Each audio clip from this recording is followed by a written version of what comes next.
Central के भाजपा के उम्मीदवार हमारे वरिष्ठ साथी श्री मनोरंजन कालिया जी,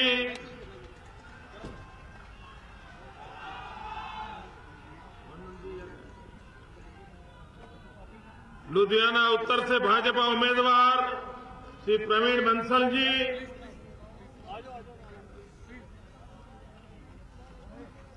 जालंधर कैंट से अकाली दल के उम्मीदवार श्री सरबजीत सिंह मक्कड़, आदमपुर से अकाली दल के उम्मीदवार श्रीमान पवन कुमार टीनू जी,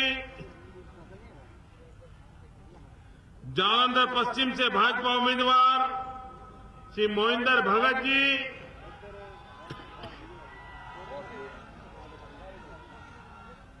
दसिया से भाजपा उम्मीदवार श्रीमती सुखजीत कौर शाही,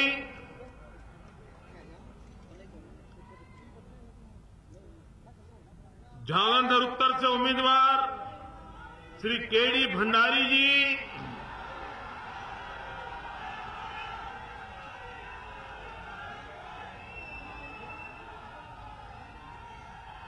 फगवाड़ा के उम्मीदवार श्री सोम प्रकाश जी, लुधियाना पश्चिम के उम्मीदवार श्री कमल जेटली जी, शाहकोट के अकाली दल के उम्मीदवार श्री अजीत सिंह कोहार, होशियारपुर से भाजपा के उम्मीदवार श्रीमान टिकन श्याम सूद, लुधियाना सेंट्रल से भाजपा के उम्मीदवार श्रीमान गुरुदेव शर्मा जी,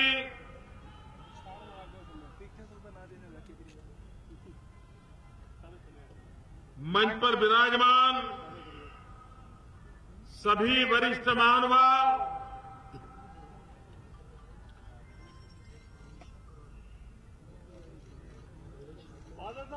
मुकेरिया से श्री अरुणेश शकीर जी,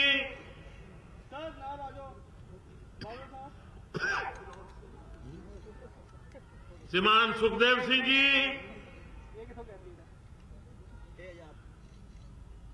मेरे साथ सब पूरी ताकत से बोलेंगे भारत माता की, भारत माता की, भारत माता की।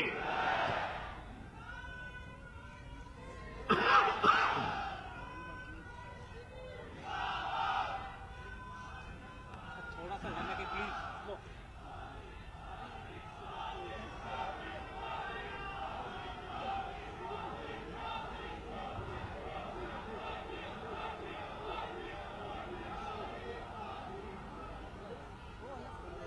एक तरफ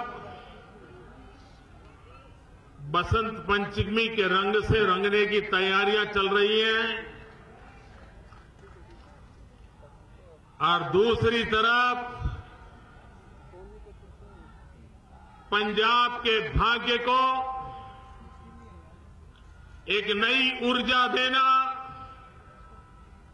एक नई ताकत देना और उसके लिए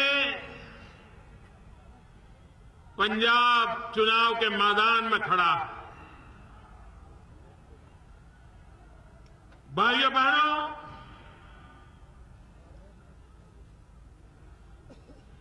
ये पंजाब की धरती वीरों की धरती है,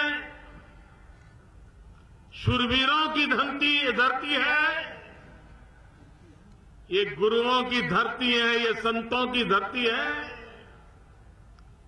ये त्याग और बलिदान की धरती है। यहां का किसान पसीना बहा करके देश का पेट भरता है और यहां का जवान अपना खून बहा करके मां भारती की रक्षा करता है।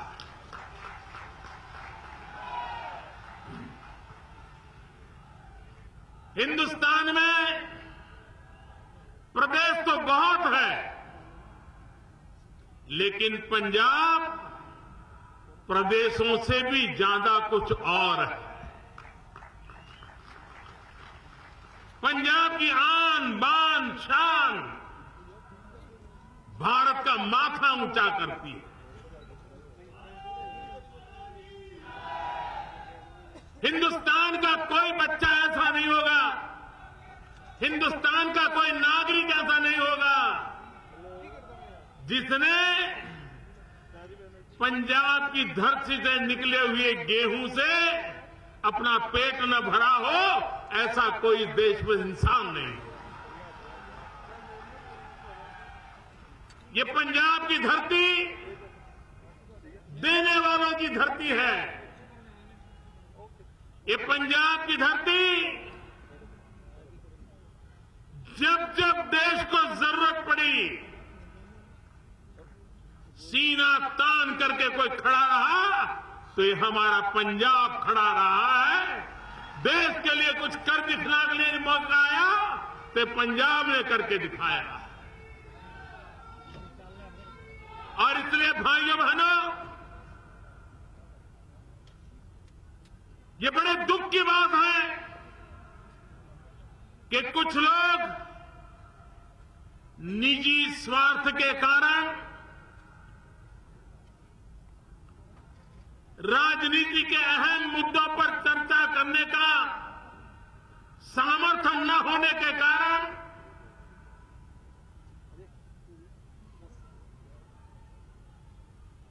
किसी न किसी कारणवश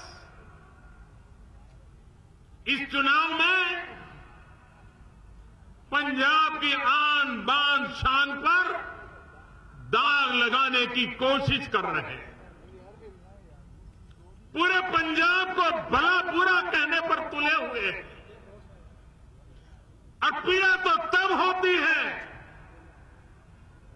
कि जिस देश की सेना पंजाब के वीरों के कारण, त्याग और बलिदान के कारण, डिसिप्लिन के कारण, डेडिकेशन के कारण गर्व अनुभव करती है, उस पंजाब के युवकों को अपने राजनीतिक स्वार्थ के लिए भला बुरा कहा जाए, बदनाम किया जाए, न जाने कैसे कैसे शब्द उनके लिए प्रयोग किए जाए। क्या राजनीति इतनी नीचे स्तर पर चली जाएगी? मैं पंजाब के नौजवानों से आज कहना चाहता हूं, राजनीति अपनी जगह पर है, लेकिन देश और दुनिया में पंजाब के नौजवानों की छवि जिन्होंने खराब की है, पंजाब के नौजवानों को दुनिया में जा जा करके बदनाम करने का पाप किया है, ऐसे लोगों को पंजाब के वास्ते, पंजाब के गौरव के वास्ते, पंजाब की आन बान शान के वास्ते ऐसी सजा दीजिए ताकि कोई फिर से पंजाब पर उंगली उठाकर देखे नहीं।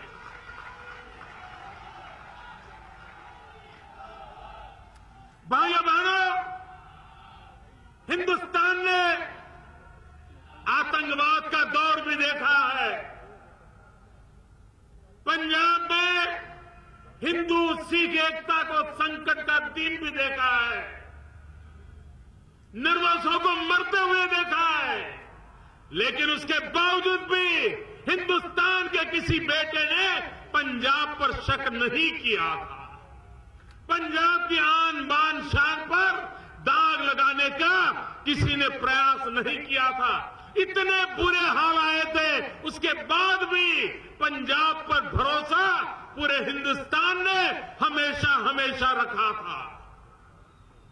आज उसी पंजाब को कटघरे में खड़ा कर दिया जाए। पंजाब के स्वाभिमान के लिए, पंजाबियों के स्वाभिमान के लिए, पंजाब के नौजवानों के गौरव के लिए, पंजाब को बदनाम करने वालों को सजा करने के लिए ये चुनाव है। और इसलिए मैं भाइयों बहनों आज जालंधर की धरती से पूरे पंजाब को आह्वान करता हूं, भाइयों बहनों, देश में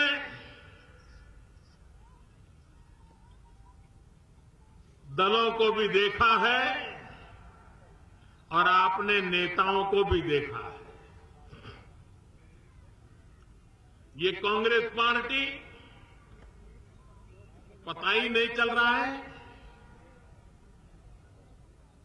इसका रंग क्या है, रूप क्या है, राह क्या है, कुछ पता ही नहीं चल रहा है।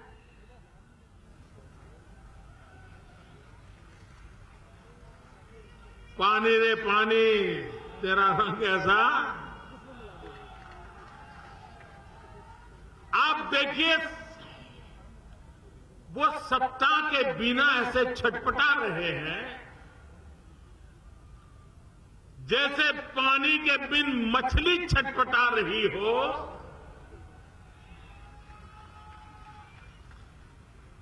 परेशान परेशान महसूस हो रहे हैं।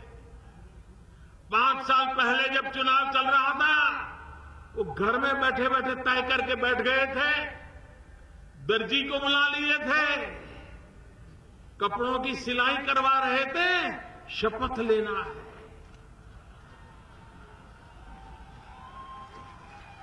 और पूरे पंजाब में ऐसा माहौल बना दिया था कि बस अब तो बादल साहब गए। लेकिन ये पंजाब की जनता है, उनकी समझदारी को कम मत आंकिए। 5 साल पहले जैसे चौंकाना परिणाम दे दिया था, भाइयों बहनों, बादल साहब की तपस्या ऐसी है, बादल साहब का समर्पण ऐसा है कि फिर एक बार पंजाब बादल साहब को मुख्यमंत्री देखना चाहता है।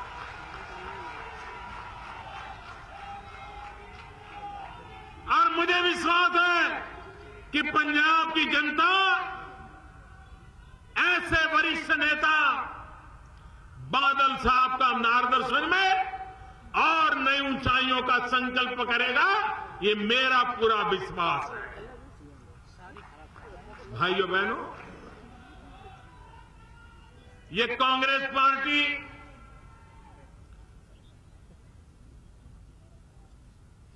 बड़ी कमाल की पार्टी है।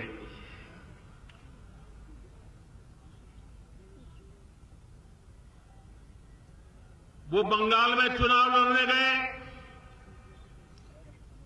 कैसे भी करके अपने आप को बचाना है, पार्टी बच जाए, इज्जत बच जाए। बंगाल में गए, कम्युनिस्ट पार्टी से समझौता कर दिया।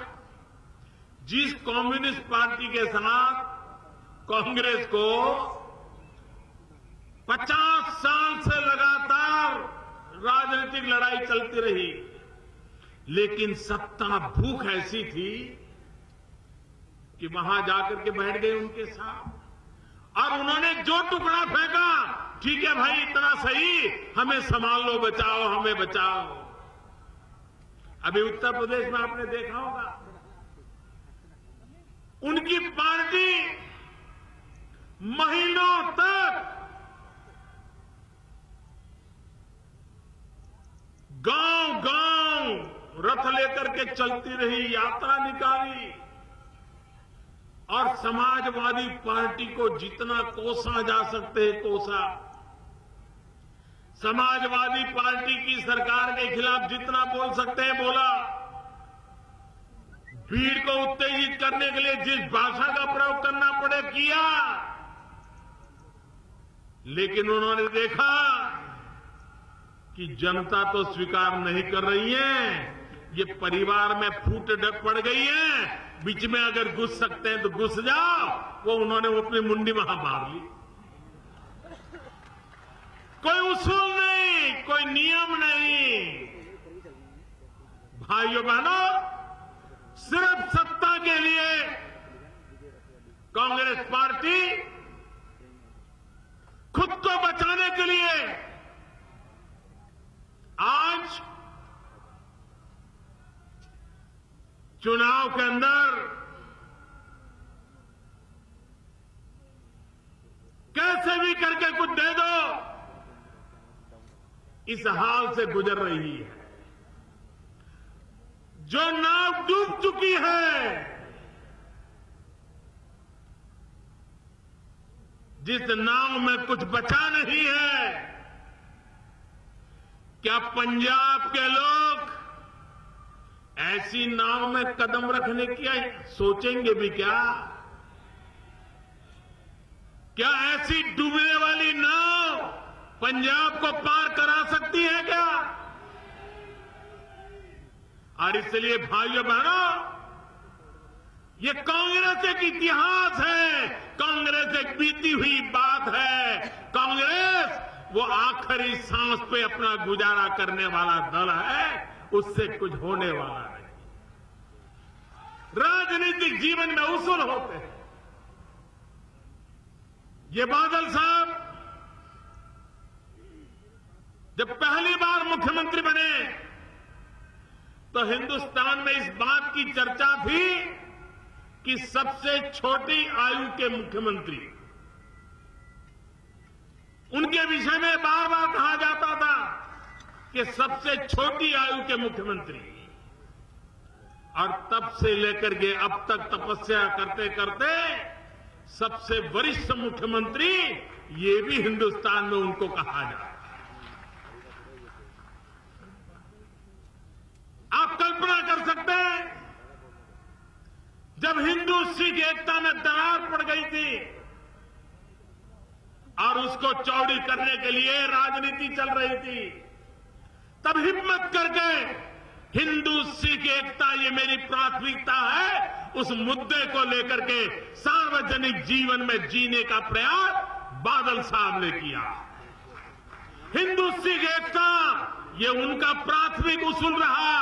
और आज पंजाब बचा है, आज पंजाब आगे बढ़ रहा है, तो हिंदू सिख एकता के भरपूर बादल साहब के प्रयासों का परिणाम है। ये पंजाब कभी भूल नहीं सकता। भाइयों बहनों, ढेर सारे लोग मिलेंगे, दल बदलना ये उनका मानो हर चुनावी उत्सव होता है। जहां पर कुछ रोशनी नजर आए तो भाग करके जाना, ऐसे बहुत दल और दलों के लोग देखे हैं आपने। कांग्रेस पार्टी तो पूरी की पूरी बंगाल में कम्युनिस्टों के पास भागो, उत्तर प्रदेश में सपा के पास भागो। ये बादल साहब देखिए, इतने सालों का सार्वजनिक जीवन, न दल बदला न दिल बदला, अपने आप को पंजाब को समर्पित करके रखा। और इसलिए भाइयों बहनों, सार्वजनिक जीवन में ऐसी अड़गता बहुत कम मिलती है जो बादल साहब ने दिखाई है। और जब मैं मुख्यमंत्री था तब भी, जब मैं पंजाब में पार्टी के प्रभारी के रूप में जब यहां रहता था, बादल साहब की उंगली पकड़ करके चलता था। और आज मैं प्रधानमंत्री बना हूं तब भी मेरी और बादल साहब की कोई मुलाकात ऐसी नहीं हुई है, कोई ऐसा अवसर नहीं आया है जिसमें बादल साहब ने किसानों के मुद्दों की मेरे से चर्चा न की। यानी उनके जहन में, उनके दिल दिमाग में किसान किसान किसान, गांव गरीब, उसका विकास, ये बातें दिन रात उनके दिल में रहती है और उसके लिए कुछ कर गुजरने का इरादा रहता है। भाइयों बहनों, पंजाब, यहां के किसान को अगर पानी मिल जाए तो मिट्टी में से सोना पैदा करके दिखाने वाला मेरा किसान है यहां। और किसानों के विकास को लेकर के दिल्ली में सरकार जो बैठी है, अभी अभी आपने देखा होगा, ये नोटबंदी के बाद हमने निर्णय किया किसानों के कर्ज में जो ब्याज है, सैकड़ों करोड़ रुपयों का बोझ दिल्ली में भारतीय जनता पार्टी की एनडीए की सरकार उठाएगी और किसानों का ब्याज माफ कर दिया जाएगा। हमने बीमा पॉलिसी लाई। आज हिंदुस्तान का किसान पहली बार कृषि बीमा का लाभार्थी हुआ है। कोई भी संकट आ जाए, ओले गिर जाए, बारिश आ जाए, बारिश न आ जाए, कीड़े पड़ जाए, अगर किसान की फसल को नुकसान होता है तो भारत सरकार ने बीमे की ऐसी योजना बनाई कि किसान को उसका मुआवजा मिल जाए और मेरे किसान को कोई तकलीफ ना हो। भाइयों बहनों, हमारे देश में यूरिया, हम सब जानते हैं, जब यूरिया की जरूरत होती है किसान को काले बाजारी से लेना पड़ता था। यूरिया के लिए कतार लगानी पड़ती थी और राज्य सरकार, भारत सरकार एक दूसरे को आरोप प्रत्यारोप करते रहते थे। दिल्ली में बैठे हुए लोग कहते थे हमने तो यूरिया भेज दिया, राज्य वाले कहते थे यूरिया मिला नहीं। यही झगड़े चल रहे थे। भाइयों बहनों, आज मैं बड़े संतोष के साथ कहता हूं कि पिछले 2 साल से हिंदुस्तान में यूरिया के लिए कहीं किसानों को कतार में नहीं खड़ा रहना पड़ा। यूरिया के लिए कहीं लाठीचार्ज की नौबत नहीं आई। यूरिया के लिए हिंदुस्तान के किसान को कहीं पर काले बाजारी से खरीदने की नौबत नहीं आई। ये कैसे हुआ? रातों रात कारखाने नहीं लगे हैं, रातों रात यूरिया का उत्पादन नहीं बढ़ा है। हमने चोरी को रोका है, भ्रष्टाचार को रोका है, बेईमानी को रोका है और उसके कारण जो यूरिया कारखानों में चला जाता था, केमिकल फैक्ट्रियों में रॉ मटेरियल के रूप में चला जाता था, हमने यूरिया का नीम कोटिंग कर दिया और नीम कोटिंग करने के कारण अब 1 ग्राम यूरिया भी खेती के सिवाय किसी के काम आ नहीं सकता है और इसलिए यूरिया की चोरी बंद हो गई और किसानों को उसका लाभ हो गया। जब नीम कोटिंग यूरिया दिया तो मैंने कमेटी बिठाई। मैंने कहा जरा अध्ययन करो भाई, क्या फायदा हुआ है। मार्केट में तो फायदा हुआ, यूरिया उपलब्ध हुआ, भ्रष्टाचार खत्म हुआ, लेकिन किसान को भी प्रति एकड़ यूरिया की आवश्यकता कम हो गई, प्रति एकड़ उसकी उत्पादन में वृद्धि हो गई। किसान के तो दोनों हाथ में लड्डू आ गए। ये काम करना, ये दिल्ली में बैठने के बाद 2 साल के भीतर भीतर हमने करके दिखाया। भाइयों बहनों, हमारी समस्याओं का समाधान विकास में है। अगर राजनीति करनी है तो विकास की करो, विनाश की राजनीति तो 70 साल तक देश ने देखी है और उस बर्बादी का फल आज देश की युवा पीढ़ी भुगत रही है। और इसलिए आप मुझे बताइए, एसवाइएल नहर, क्या पंजाब के किसान को पानी नहीं चाहिए? क्या पंजाब के किसान को पानी नहीं मिलना चाहिए? जो हिंदुस्तान का पेट भरता है, उस किसान की धरती मां को पानी से भरना नहीं चाहिए? भाइयों बहनों, किसान को पानी मिलना चाहिए और इसलिए हमने एक बहुत बड़ा हिम्मत से फैसला किया है कि सिंधु नदी का पानी, जिस पर हमारा हक है, जो पानी पाकिस्तान में चला जाता है, हिंदुस्तान के हक का पानी हम लाएंगे और पंजाब की धरती को वो पानी देंगे। भाइयों बहनों, हम उस प्रकार से काम करने वाले लोग हैं जिसके दिल दिमाग में विकास भरा पड़ा है, हिंदुस्तान की भावी पीढ़ी का भाग्य बदलने का फैसला। भाइयों बहनों, अभी बादल साहब बता रहे थे,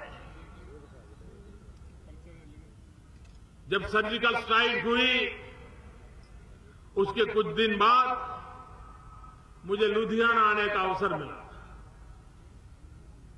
और मैं देख रहा था पंजाब का हर परिवार अपने आप में एक विजय का एहसास कर रहा था, गर्व कर रहा था, क्योंकि पंजाब वीरों की धरती है और जब हिंदुस्तान की सेना ने पराक्रम किया उसकी सबसे ज्यादा खुशी अगर कहीं नजर आती थी तो पंजाब के हर परिवार में नजर आती थी, निवृत्त सेनानियों में नजर आती थी। पंजाब में कोई गांव ऐसा नहीं होगा जहां पर सेवानिवृत्त फौजी न रहते हो। मैं मेरे फौज के भाइयों से कहना चाहता हूं, क्या आप नहीं चाहते थे कि देश के दुश्मनों को उन्हीं की भाषा में जवाब दिया जाए? कब तक हमारे सेना के जवान मरते रहेंगे? कब तक हमारे जवानों को शहीद करते जाएंगे? और तब जाकर के भारत की सेना भी पराक्रमी है। भारत की सेना किसी से कुछ लेना नहीं चाहती, लेकिन अपने लिए रक्षा करने के लिए सारे मार्ग उसको मंजूर होते हैं।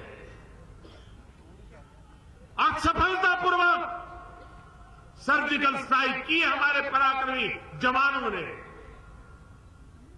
भाइयों बहनों, फौज के निवृत्त लोग 40 साल से वन रैंक वन पेंशन उसके लिए लड़ाई लड़ रहे थे कि नहीं लड़ रहे थे, मांग कर रहे थे कि नहीं कर रहे थे। हर चुनाव में आकर के ये कांग्रेस के नेता झूठी बयानबाजी, झूठे वादे करके गए थे कि नहीं गए थे। सेवानिवृत्त जवानों की मीटिंग ये करके बड़ी बड़ी बातें बता के गए थे कि नहीं गए थे। भाइयों बहनों, ऐसी कैसी पार्टी कि देश के लिए मरने जीने वाले लोगों के सामने भी सच बोलने की हिम्मत नहीं रखती थी, आंख में आंख मिलाकर के बात नहीं कर पाती थी, झूठे वादे करती थी और 40 साल तक वन रैंक वन पेंशन को लटकाए रखा। ये दिल्ली में हमारी सरकार आई, देश के सेना के लिए हमें गर्व है, फौजियों के लिए गर्व है और इसलिए हमने वन रैंक वन पेंशन का मसला सुलझा दिया। और जब वन रैंक वन पेंशन की बातें लोग करते थे, शुरू में लोग मुझे बताते थे सब 500 करोड़ में हो जाएगा, कोई कहता नहीं सब 1000 करोड़ में हो जाएगा, कोई कहता था 1200 करोड़ में हो जाएगा। जब हम बराबर हिसाब लगाने बैठे तो मामला 10,000 करोड़ से भी ज्यादा हो गया। अब एक मुश्त 10,000 करोड़ रुपया निकालना किसी भी सरकार के लिए मुश्किल होता है। मैंने सेना के जवानों को बुलाया, फौजियों से बात की, मैंने कहा भाई मैंने वादा किया है, मुझे वादा पूरा करना है, लेकिन आपकी मदद चाहिए। आगे फौजी लोग हैं, देश के लिए अगर उनसे कुछ कहो वो कभी झिझकते नहीं है। उन्होंने कहा मोदी जी बताइए हम क्या करें। हमने कहा भाई ये वन रैंक वन पेंशन का जो पैसा है मुझे देना है, लेकिन एक साथ नहीं दे पाऊंगा, 4 किस्त में दूंगा, 4 टुकड़ों में दूंगा, इतनी आप मेरे लिए सहूलत कर दीजिए। और मैं मेरे फौजियों को नमन करता हूं, उन्होंने 1 मिनट में मेरी बात मान ली। 10,000 करोड़ में से 6,000 करोड़ रुपया अब तक दे चुके हैं और इस बजट के बाद आगे का भी उनको दे दिया जाएगा। भाइयों बहनों, सरकार में विश्वसनीयता होती है, सरकार वादों की पक्की होती है और सरकार उस काम को करती है। भाइयों बहनों, पंजाब को विकास की नई ऊंचाइयों पर आज भी हम ले जा सकते हैं। जो लोग रुकावट डालना चाहते हैं, रोड़े अटकाना चाहते हैं, उनसे बचने की जरूरत है। और इसलिए भाइयों बहनों, मैं आज पंजाब की धरती पर आया हूं, आप सबके बीच आया हूं। बजट का सत्र है, बजट की तैयारियां चल रही है, उसके कारण जितना समय दे सकता हूं उतना दे नहीं पा रहा हूं, लेकिन मैंने समय निकाल करके आपके बीच आया हूं। परसों भी एक बार आने का प्रयास करने वाला हूं, लेकिन मुझे विश्वास है कि पंजाब इस बार एक नया इतिहास करेगा। पहले कहा जाता था कि पंजाब की आदत ऐसी है कि हर चुनाव में सरकार बदलते रहना, लेकिन पंजाब ने पिछली बार उस सारी मान्यताओं को तोड़ करके रख दिया था। अब पंजाब तीसरी बार सरकार बना करके, बादल साहब को मुख्यमंत्री बना करके एक नया इतिहास अंकित करेगा, ये मेरा पूरा विश्वास है। भाइयों बहनों, हम भ्रष्टाचार के खिलाफ लड़ाई लड़ रहे हैं। कुछ लोग बहुत परेशान हैं क्योंकि कुछ लोगों की 70-70 साल की कमाई डूब रही है।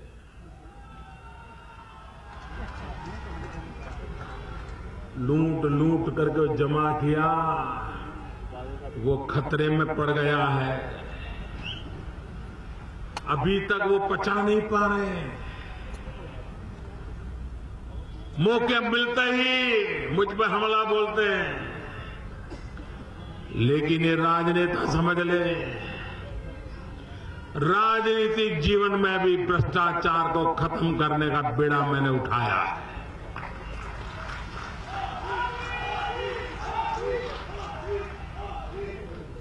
ये भ्रष्टाचार देश के युवाओं के भविष्य के साथ खिलवाड़ करता है। ये भ्रष्टाचार गरीबों के हक को छीन लेता है। ये भ्रष्टाचार मध्यम वर्गीय व्यक्ति को अपने जीवन जीने के लिए जितनी सामान्य आवश्यकता है उससे भी रोक देता है। भाइयों बहनों, ये काला धन भ्रष्टाचार, इसकी लड़ाई रुकने वाली नहीं है, मैं बता के रखता हूं जी। मेरे लिए राजनीतिक मुद्दा नहीं है, मेरे लिए हिंदुस्तान के भविष्य को निर्माण करने का एक प्रण लेकर के निकला हूं और इसलिए इस काम को कर रहा हूं।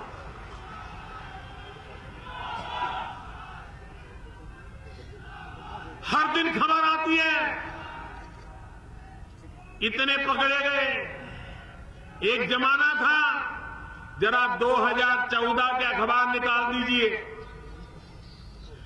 यूपीए की सरकार थी, 2012, 13, 14 मई तक के अखबार निकाल दीजिए। अखबार की हेडलाइन क्या रहती थी? कितना गया, कोयले में कितना गया, 2G में कितना गया, लाखों गए कि अरबों गए कि करोड़ों गए। नोटबंदी के बाद खबर आती है कितना आया। पहले खबर आती थी कितना गया। हर दिन खबर आती थी। अभी तो कर्नाटक में कांग्रेस सरकार के एक मंत्री के घर में से 150 करोड़ से ज्यादा नई नोटें पकड़ी गई। लेकिन भाइयों बहनों, न कांग्रेस उनको मंत्री पद से हटाने के लिए सोच रही है, न टीवी मीडिया में उसकी कोई चर्चा हो रही है। 150 करोड़ से ज्यादा रकम कांग्रेस के कर्नाटक के मंत्री के घर से मिल जाए और सब कुछ जैसे कुछ हुआ ही नहीं है। आप मुझे बताइए, लूटने वालों की ताकत कितनी ज्यादा है, इसका अंदाज आ सकता है। उनके रूट कितने गहरे हैं, इसका अंदाज आता है। और इसलिए भाइयों बहनों, आप मुझे बताइए, ये लड़ाई कितनी कठिन है। आप मुझे बताइए, ऐसी कठिन लड़ाई क्या मैं आपके बिना लड़ सकता हूं? आपके बिना लड़ सकता हूं? आपकी मदद के बिना लड़ सकता हूं? आपकी मदद के बिना बेईमानों को ठीक नहीं कर सकूंगा। और इसलिए मेरे भाइयों बहनों, मुझे आपका साथ चाहिए, मुझे आपका सहयोग चाहिए। इस देश से भ्रष्टाचार को मिटाने के लिए सहयोग चाहिए।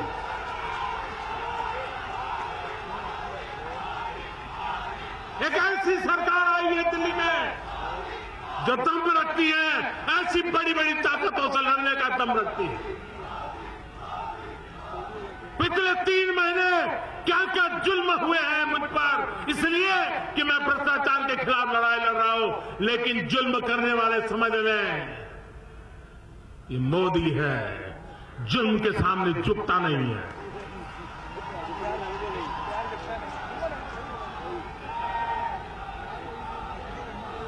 मैं लड़ाई लड़ रहा हूं, देश के लिए ईमानदारी की लड़ाई लड़ रहा हूं, ये गरीबों के हक की लड़ाई लड़ रहा हूं,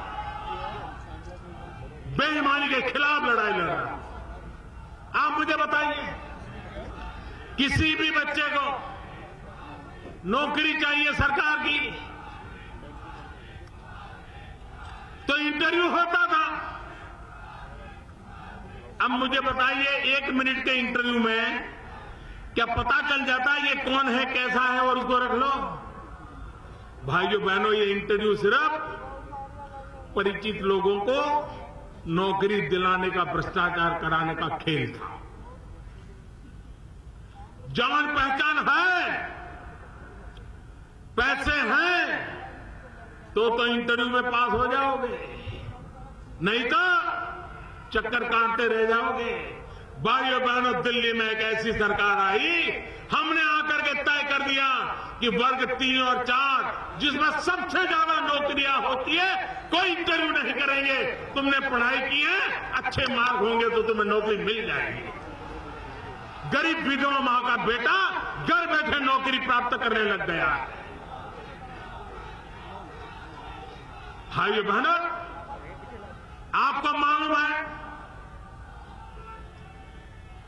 हमारे देश में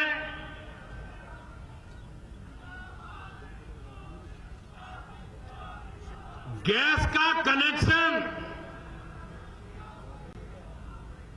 गैस का सिलेंडर लेना हो, सगड़ी लेनी हो, तो भी किसी एमपी की जरूरत पड़ती थी। एक जमाना था एमपी को 25 कूपन मिलती थी। अपने कार्य क्षेत्र में 25 परिवारों को गैस का सिलेंडर देने की सिफारिश करने की 25 कूपन। और उस एमपी साहब के घर में बड़े बड़े लोग कतार लगा के खड़े हो जाते थे कि बेटा बड़ा हो गया है, अलग रहने गया है, उसको अगर एक गैस का कनेक्शन मिल जाए तो अच्छा होगा। और एमपी साहब कहते थे अभी नहीं, अगले महीने आना। यह हाल था। और अखबारों में कभी कभी आता था कि गैस के कनेक्शन की कूपनें ब्लैक में बेची जाती है। भाइयों बहनों, 2014 का चुनाव याद कीजिए, 2014 का चुनाव लोकसभा का याद कीजिए। हिंदुस्तान की कांग्रेस पार्टी किस मुद्दे पर चुनाव लड़ रही थी? हिंदुस्तान की कांग्रेस पार्टी बड़ा अधिवेशन किया और अधिवेशन में घोषणा की कि 9 सिलेंडर नहीं, हम साल भर में 12 सिलेंडर देंगे। सिलेंडर 9 मिले कि 12 मिले, इसके आधार पर दिल्ली में सरकार बनाने का कांग्रेस ने वादा किया। ये हाल है कांग्रेस का। हम आए, हमने सारा देखा, मैंने कहा ये क्या बात कर रहे हो भाई, ये काहे का भ्रष्टाचार हो रहा है। मैंने जनता जनार्दन को रिक्वेस्ट की कि अगर आपके पास आर्थिक रूप से अगर तकलीफ नहीं है तो देश के गरीबों के लिए आप अपनी सब्सिडी छोड़ दीजिए। भाइयों बहनों, मैं मेरे देशवासियों के सामने सर झुकाता हूं। 1.25 करोड़ लोगों ने सामने से अपनी गैस की सब्सिडी छोड़ दी और मैंने वो सब्सिडी उन गरीब माताओं को दी जो घर में लकड़ी का चूल्हा जलाते थे और गैस का कनेक्शन दे दिया। वो लोग 9 सिलेंडर की 12 सिलेंडर इसी के खेल रहे थे, जबकि ये सरकार 3 साल में 5 करोड़ गरीब परिवारों को गैस का सिलेंडर देने का काम कर रही है। अब तक 1.5 करोड़ से ज्यादा गैस कनेक्शन दे चुके हैं और आने वाले 3 साल के अंदर 5 करोड़ परिवारों में गैस का कनेक्शन देने का काम पूरा कर देंगे। इसलिए भाइयों बहनों, मेरी माताओं बहनों से मैं कहना चाहता हूं, गरीब मां जब चूल्हे में लकड़ी से चूल्हा जला करके खाना पकाती है, एक दिन में उस गरीब मां के शरीर में 400 सिगारेट का धुआं जाता है। 400 सिगारेट का। आप मुझे बताइए, क्या गुनाह है उस गरीब मां का? बच्चों का पेट भरने के लिए लकड़ी का चूल्हा जलाना पड़ रहा है और खुद को हर दिन 400 सिगरेट जितना धुआं अपने शरीर में लेना पड़ता है। क्या ये मां तंदुरुस्त रह सकती है? क्या वो मां घर में बच्चों को, तंदुरुस्त बच्चों को जन्म दे सकती है? भाइयों बहनों, इन गरीब माताओं की मदद कौन करेगा? और इसलिए हमारी सरकार ने निर्णय किया कि हम इन गरीब परिवारों को ढूंढ करके 5 करोड़ परिवारों को गैस का सिलेंडर दे करके लकड़ी के चूल्हे से मुक्ति दिलाएंगे। हर दिन के 400 सिगरेट के धुएं से उसे मुक्ति दिलाने के ये गरीबों के लिए काम करने वाली सरकार। आजादी के 70 साल हो गए। भाइयों बहनों, क्या मेरे गरीब को रहने का घर होना चाहिए कि नहीं होना चाहिए? गरीब को अपना घर होना चाहिए कि नहीं होना चाहिए? भाइयों बहनों, मैंने सपना संजोया है 2022 जब हिंदुस्तान की आजादी के 75 साल होंगे, हम हिंदुस्तान के हर गरीब को उसका अपना मकान हो, उस काम को पूरा करने के लिए चल रहे हैं। मैं आपकी मदद चाहता हूं इन कामों के लिए। मैं आपकी मदद चाहता हूं विकास करने के लिए। मैं आपकी मदद चाहता हूं नौजवानों का भाग्य बदलने के लिए। मैं आपकी मदद चाहता हूं माताओं बहनों को सम्मान देने के लिए। मैं आपकी मदद चाहता हूं हमारे पंजाब के किसान को और खुशहाल करने के लिए। और मुझे विश्वास है कि आप भारतीय जनता पार्टी अकाली दल का गठबंधन, कमल निशान और तिकड़ी निशान, इसका भरपूर समर्थन करके, भारी मतदान करके, गुमराह करने वालों से पंजाब को बचा करके बादल साहब के नेतृत्व में फिर एक बार सरकार बनाएंगे। इसी एक अपेक्षा के साथ मेरे साथ बोलिए, भारत माता की, पूरी ताकत से बोलिए, भारत माता की, भारत माता की। बहुत बहुत धन्यवाद।